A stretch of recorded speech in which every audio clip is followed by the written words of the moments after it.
Hi friends, host Eric here.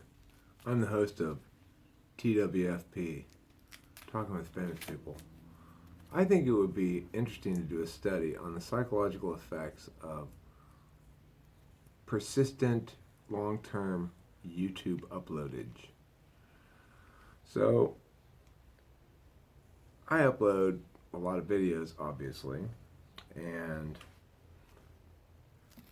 it's had a remarkable impact upon me. It's changed who I am entirely in some ways. Um, well, I would say I'm addicted to it, as to the extent that's meaningful.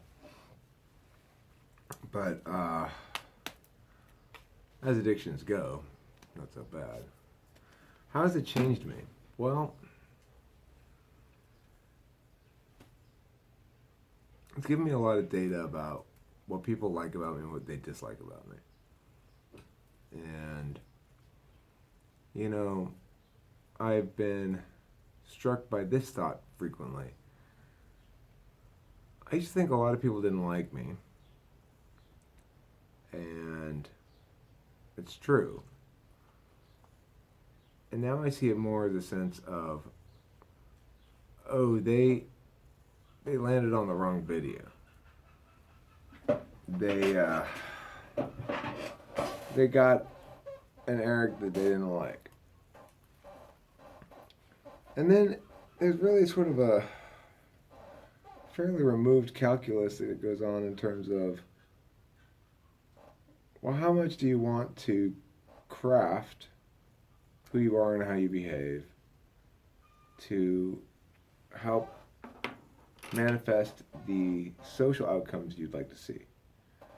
And that's the way to frame it.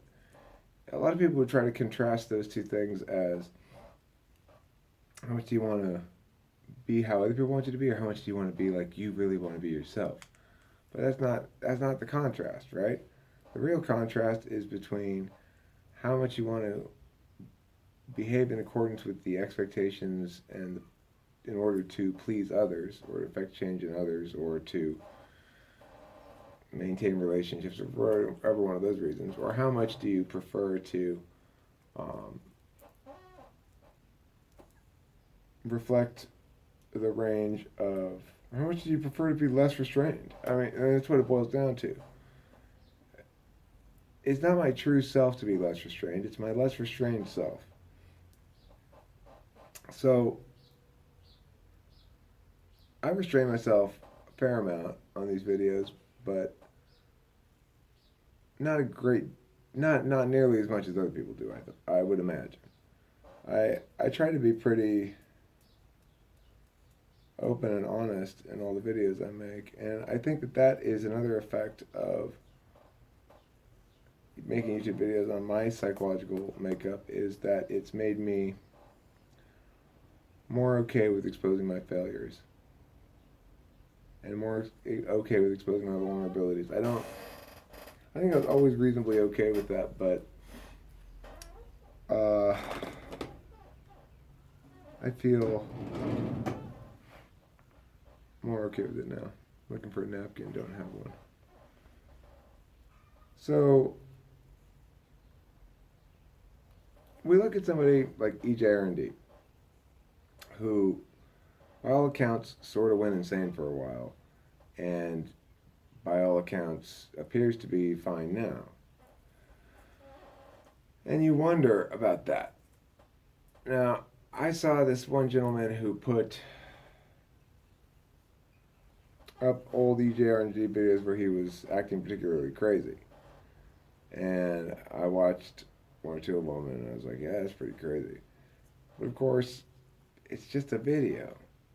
Is he really crazy? Just because he's acting crazy in that video?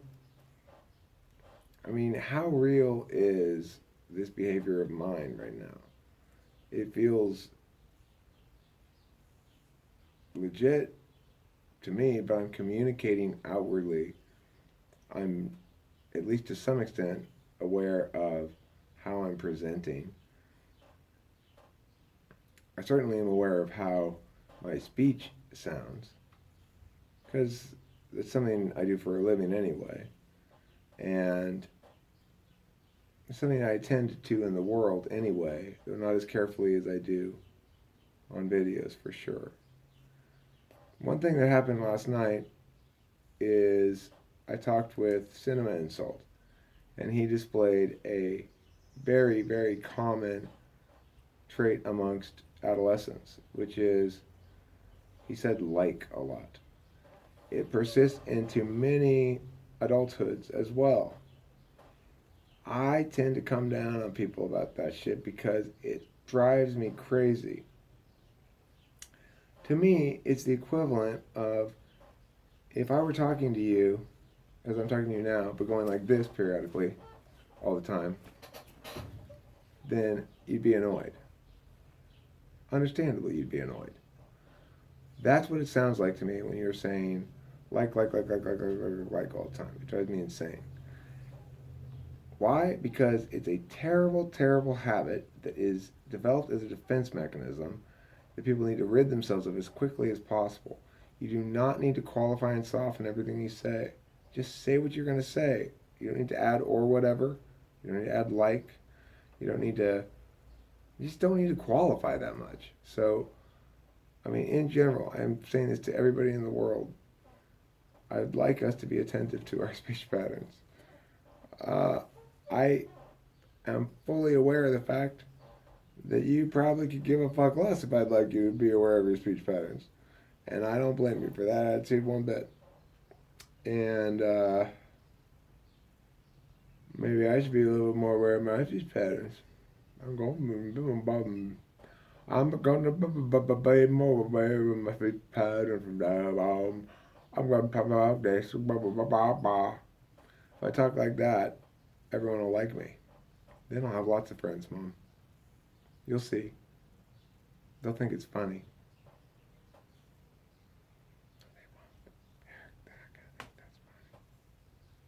Mom, when did you get so mean to me? I can't even make mom jokes. It makes me feel like I'm guilty because I gotta go visit my parents. God damn, I need to go to my parents' house right now. If I can't, I gotta go back to work. I gotta work in 5 minutes. When I move to San Marino, I'm not gonna be able to leave 5 minutes before work and get to work on time. So I'm gonna have to get used to leaving a little earlier.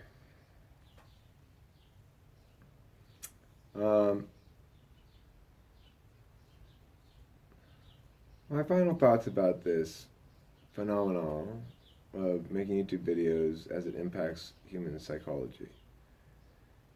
One thing, the reason I brought up the likes, is it makes you aware of your own verbal patterns and habits and tics and what works and what doesn't, and what people like to hear and what they don't.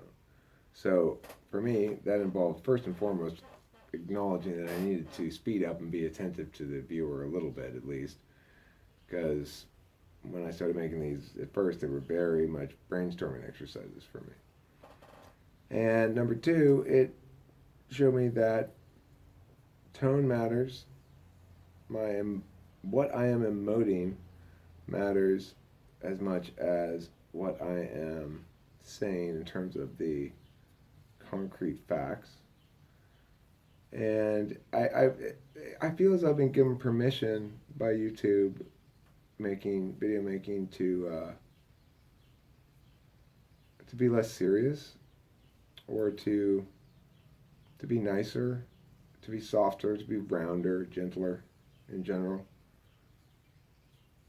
I'm not sure if it carries over to when the camera's not on. It might not. Probably doesn't. Occasionally, but I'll say to myself, okay, well, you gotta be a host Eric now.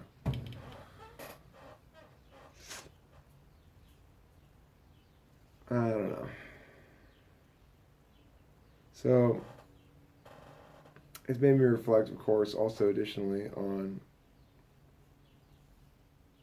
being responsible for my own shit, obviously. As I have these, I try to put everything up because I want it all as a record. And I don't want to let myself get away with that shit. In the sense that, the crying anyway. I don't put up yelling stuff because once the camera's on, I'm not going to be in that place where I'm going to be yelling.